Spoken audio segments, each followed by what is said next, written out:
we recycle them all. And don't forget paper. If it tears, recycle it. Even cardboard. Recycle at work, at home, and at play. So whether you're using the 2 curbside bin system and separating, or the all-in-one roll cart system, keep recycling. Brought to you by Charleston County Environmental Management. Welcome back to the Transportation Sales Tax Program, also known as RoadWise. We're talking about CARTA today, and the reason we're doing that is because CARTA is one of the recipients of the transportation sales tax, and they're using that and other dollars to make sure that transportation and transportation needs in our community are being met.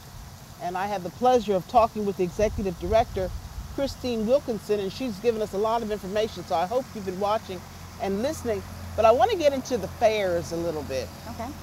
And how do you arrive at a given fare? And I don't know how much they are right now. You may want to tell us.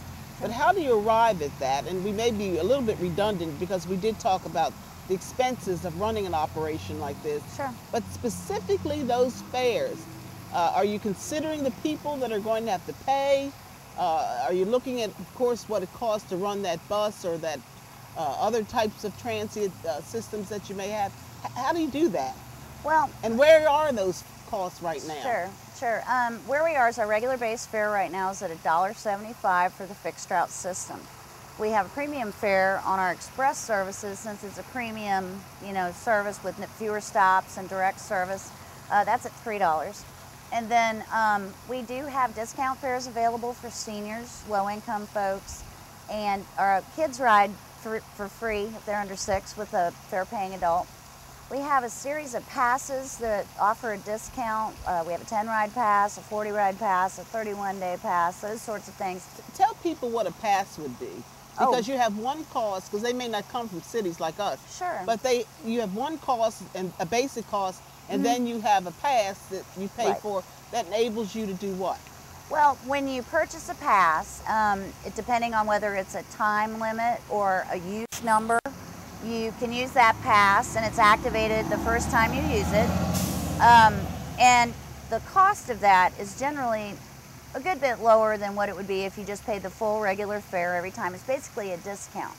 So for example, we have a 31-day pass that's $50.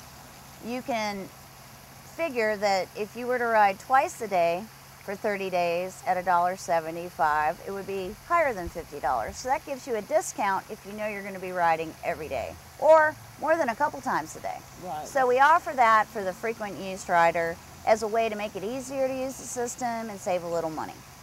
But as far as our current fare, the way we determine that, we started out with a fare structure that we inherited from SCE&G.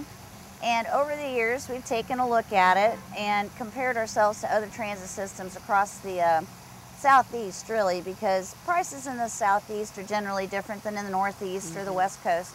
And so we really don't like to do a fare increase, and there aren't any planned at the present time. We had one just a few years ago that was really the result of the downturn in the economy and the downturn in the sales tax revenues. And then also the really escalating cost of fuel. Those things have all stayed pretty constant, and actually the receipt of sales tax funds has come back somewhat. So we don't anticipate seeing a fare increase in the near future, but we try to benchmark ourselves against cities of similar size in the Southeast and look at what their fares are currently. And I would say that where we are right now is most systems of our size are at either $1.50 or $1.75.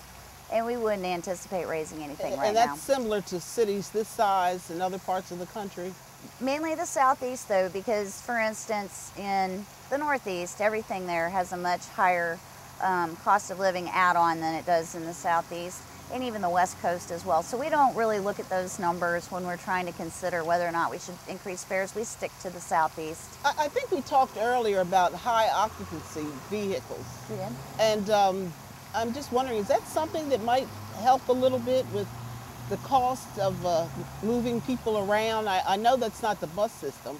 No, but there is an absolutely huge cost associated with people sitting in traffic. And I think the last study done by the Texas Transportation Institute, it calculated that Charlestonians probably spend, I think it was between 30 and 40 hours every year just sitting in their car when they aren't moving towards their destination. So in other words, if traffic was flowing and you were able to get there in just however long it takes to normally get there, you would have saved 30 to 40 hours of your life by just sitting at the wheel of your vehicle. Now, we're subject to the same congestion issues that cars are, but a high occupancy lane with a bus in it could provide more of an incentive for people to ride the bus. And with more people riding the bus, that could be more cars that are off the road, helping to relieve congestion. You talked a little bit about the plans for the future. Yes. And you talked about hybrids, and I imagine you've got other things cooking up there. Sure. And could we take a look at that? Tell us what's in mind here for the future, and how do we stay futuristic? Well, change. Well, the thing the thing that we really work on first and foremost is doing a good job with the dollars that we have and being transparent about what we're doing. And I know the board feels very importantly about that. We want people to have confidence in their public transit system and that it's efficient. We know to go forward, we're going to need to see additional investment in transit at the local level. There's been some increases at the national level, but to really have the kind of all-encompassing and far-reaching transit system that we want to have, we know that we're going to need additional dollars. One of the things that's a very big goal this year is the enhancement of revenues in any and all possible categories through the sales of bus advertising, through partnerships, through sponsorship of routes, through anything we can do to expand the transit services we have, and do that without, of course, obviously the ability to institute additional local funds and that kind of thing. But really for the future, we're going to need to do that to grow. Well, you're looking good, I'll tell you that. But I'm just wondering, as we conclude our program, do you really think that South Carolinians, Charlestonians, will get away from being rubber tire folks who like to use their vehicles as opposed to public transportation? I mean, how much success do you think you can have with that kind of an attitude that seems to prevail right now? Well, obviously there are some professions and there are some parts of life that people will want to use their cars for. But we really do feel that commuting to work and special events and into places where parking's at a premium, or through congestion that is taking time out of people's lives every single day. We think that with that being the case, that people will eventually wish to spend their time differently, wish to get to work maybe in a way that's faster, which might be a light rail or a bus rapid transit system, and to get some of their time back. Because I think what people are finding more and more in this day and age is that their time is one of the most valuable things they have, and more of it is being spent getting from point A to point B. So as far as you're concerned, public transportation in Charleston County and its surrounding areas has a long life.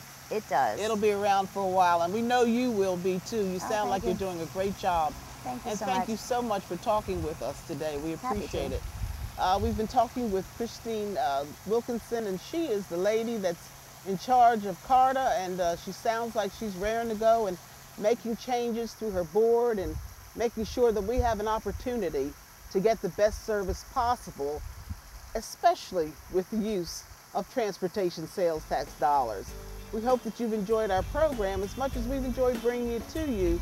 Until next time, this is Cheryl Harleston for the Charleston County Transportation Sales Tax Program. For more information, visit us on tst.charlestoncounty.org. You can also follow us on Facebook and Twitter.